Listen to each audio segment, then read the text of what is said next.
Welcome back to sort of card. मालिक भाई ने हमारे से ये सवाल किया है कि वो एक अभी ओवरसीज़ पाकिस्तानी है और वो बाहर ऑस्ट्रेलिया में रहते हैं।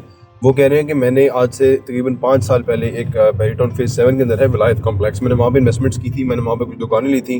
और वो कह रहे हैं कि मैंने आपकी वीडियो देखी, आप बड़ा प्रेफर करते हैं कमर्शियल प्रॉपर्टी लें, उसमें ज़्यादा फ़ायदा होता है, बेहतर रेंटल इनकम मिलती है, उसकी बेहतर वैल्यू होती है। बट वो कह रहे हैं कि मेरा एक्सपीरियंस इस तरह अच्छा ही रहा कि मैंने वहाँ पे जो दुकानें ली थी वो आज तक जो है वो दुकानें रेंट में नहीं लग सकी, वहाँ पर उस वक्त भी नहीं लग पाई थी। पहले बन गई थी बट बनने में थोड़ा डिले हो गया, उसके बाद फिर लग नहीं पाई रेंट पे, आज तक वो दुकानें खाली पड़ी हुई हैं। तो मेरी सारी जो इन्वेस्टमेंट है वहाँ ब्लॉक हुई हुई है, ना वो रीसेल हो रही है। तो मैं इस चीज़ से बड़ा डरा हुआ हूँ कि यार कमर्शियल प्रॉपर्टी जो है ना वो दुकानें ज़्यादा हो रही हैं बैरियर में और वो दुकानें जो है वो रेंट में नहीं लग रही। तो ये बात करते हैं क्या वाकई ऐसी है कमर्शियल प्रॉपर्टी के बारे में।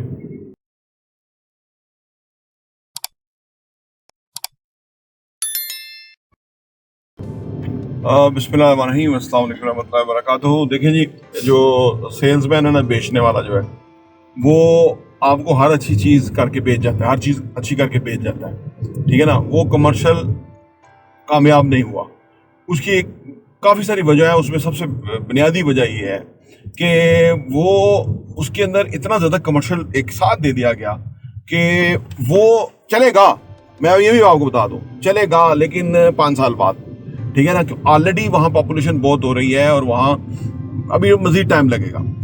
देखिए, ये जो आपने कहा ना, देखिए जो हमने ये वीडियोस बनाते रहते हैं, आप सोचिए जब हमने एक चैनल शुरू किया था ना, तो हम खुद कहते थे कि यार हम प्रॉपर्टी विजन टीवी, तो हम प्रॉपर्टी के ऊपर क्या लोगों को मालूमात देंगे, या कितनी को देंगे, या कितनी को इसके अंदर इन डेप्थ नॉलेज है, या कितना इसके अंदर वेरिएशन है, या कितना इसके अंदर हम डीप जा सकेंगे, या कितना कैसे हम वीडियो बनाएंगे, या कैसे मौज़ूआत होंगे, या कैसे लोग जो है इससे बेनिफिट उठाएंगे।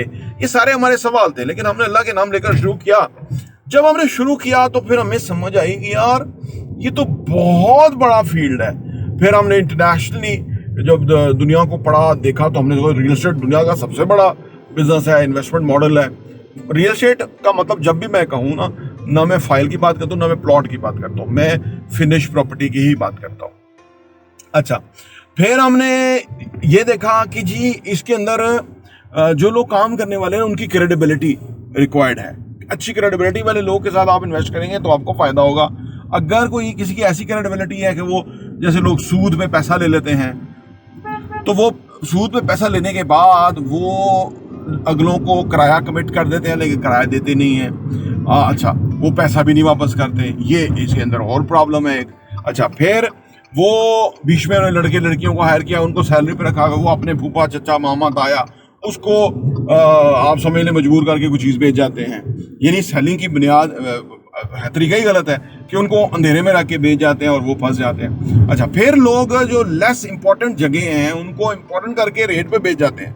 अभी हम वहाँ 21,000 पर स्क्वायर फीट पे फर्स्ट फ्लोर सेकंड फ्लोर बेच रहे हैं, वहीं पे 40,000 भी रेट है, सही है।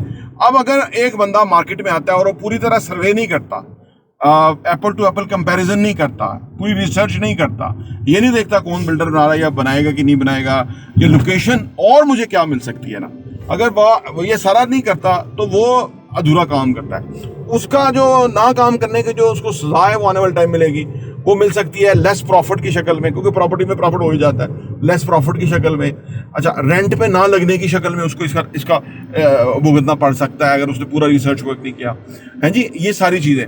और फिर वो रीसेल नहीं होगी चीज़, क्योंकि वो मैंने बताया ना इसको 5 साल मजीद लगेंगे, तो आपका टाइम इतना निकल जाता है, उसमें आपको फ़ायदा कम होता है। हमेशा जब भी आप प्रॉपर्टी लें टॉप लोकेशन टॉप जगह पे लें, सही है ना। अगर आप देखें ना, जैसे बिजनेस डिस्ट्रिक्ट है, अब मैं विलायत कम्प्लेक्स और बिजनेस डिस्ट्रिक्ट का अगर आपको कंपैरिजन दूं तो वो ऐसी एक कमर्शियल एरिया है कि जो बेसिकली जिसके बीच में बड़ा रोड है, साइडों पे सर्विस एरिया है, दोनों तरफ बिल्डिंग बनी हुई है, ठीक है। वहाँ पे ना लोगों का वो बहुत है, जो वो गुजरना बहुत होगा आने वाले टाइम में, पार्किंग बहुत बड़ी है। हालांकि ये भी एक गुजर राह के करीब ही है, लेकिन ये ऑल द वे अलग होके जाना पड़ता है लोगों को कुछ और तरह। फिर ये कि जैसे बैंक्स हैं, बड़े कंपनियां हैं, वो ऐसी जगह जाती हैं कि जहाँ पे साइड पे बिजनेस इन्वायरमेंट ऐसा हो कि लोग वहाँ पे आए। अब ऑल द वे कोई स्पेशली अगर कि बैंक की ब्रांच भी है वलायत कम्प्लेक्स पे, तो वो वहाँ से उठ के यहाँ नहीं आएगा जबकि उसको उधर ही बैंक की ब्रांचेज अवेलेबल है। तो यानी कुछ काफ़ी चीज़ें हैं जो कि आपको ना इन्वेस्ट करते हुए देखनी चाहिए। कोई मसला नहीं आपकी एक इन्वेस्ट, देखो एवरीथिंग इज एन एक्सपीरियंस, और जो आपने लर्न किया होता है ना पैसा लगा के, वो उससे अच्छी लर्निंग कोई होती नहीं है। तो अब आप नेक्स्ट टाइम कभी भी प्रॉपर्टी प्लान करें तो उसको इन बुनियादी लाइंस पे देखें कि क्रेडिबिलिटी के साथ इन्वॉल्व करें, कि जहाँ क्रेडिबिलिटी है कि वो कम से कम आपका पैसा लॉस ना हो। फिर लोकेशन जरूर देखें, सबसे बेस्ट लोकेशन देखें, थोड़ी सी महंगी होगी लेकिन लोकेशन देखें। अब मैं तो ये कहता हूँ कि बिजनेस डिस्ट्रिक्ट के मुकाबले में वहाँ पे जो बहरिया में फूड स्ट्रीट है, जो बहुत बड़ी रेट है वहाँ पे जी, इतने पे मिल रहा है, मतलब लाख रुपए से ऊपर जो है ना 2 लाख पर स्क्वायर फीट पे। मुझे उससे ज़्यादा बिजनेस डिस्ट्रिक्ट हमेशा मैंने प्रेफर किया है, लोगों को भी मैंने वहाँ इन्वेस्ट कराया, क्योंकि उसकी कीमत इतनी नीचे है बिजनेस डिस्ट्रिक्ट की कि आने वाले टाइम में उसके अंदर एक जंप है, उसके अंदर एक बड़ा मार्जिन है जो कि वो होना ही होना है। क्योंकि अभी जैसे वहाँ पे कमर्शियल हमारा जो नूर हाइट्स के अंदर भी अभी बैंक आ गए, बाकी भी वहाँ पे जो किराए पे लग रहे हैं, तो वो जो ही चीज़ किराए पे लग जाती है ना, उसकी कीमत बहुत उसमें जंप आ जाता है, क्योंकि वो एक सक्सेसफुल मॉडल बन गया ना, कि चीज़ बनी थी वो किराए पे लग गई और किराया आना शुरू हो गया, और 15 साल 20 साल के मुआहदे हैं, तो वो ऐसी प्रॉपर्टी चाहिए होती है। तो यही चीज़ इंपॉर्टेंट है। तो ये जो आपने किया उसमें आपने शायद बुनियादी पैरामीटर्स का ख्याल नहीं रखा। कभी भी इन्फ्लुएंसर के, यानी जिसको जो आपको इन्फ्लुएंस कर रहा है जी, उसके कहने के ऊपर ही ना सब कुछ कीजिए, अपनी रिसर्च ज़रूर अडॉप्ट करें और प्राइस कंपैरिजंस करें। अगर आपने वलायत कम्प्लेक्स में भी सस्ता लिया होता तो फिर भी ठीक था, अब आपने बताया नहीं कि किस प्राइस पे लिया है, तो जो बहरहाल जो भी जिसमें भी लिया हुआ है, अभी थोड़ा सा वेट करेंगे तो वो चलेगा। इस वक्त तो जो सूरत हाल हुई है ना, ओवरऑल कस्टमर मार्केट में कम है, तो कस्टमर के लिए चॉइसेस बहुत है, तो इसलिए वलायत कम्प्लेक्स की बारी नहीं आएगी कि लोग वहाँ इन्वेस्टमेंट करें। थोड़ा जब मार्केट थोड़ी बेहतर होती है तो फिर वो भी चीज़ें बिक जाएंगी। ठीक है जी, प्रॉपर्टी देखने का बहुत शुक्रिया।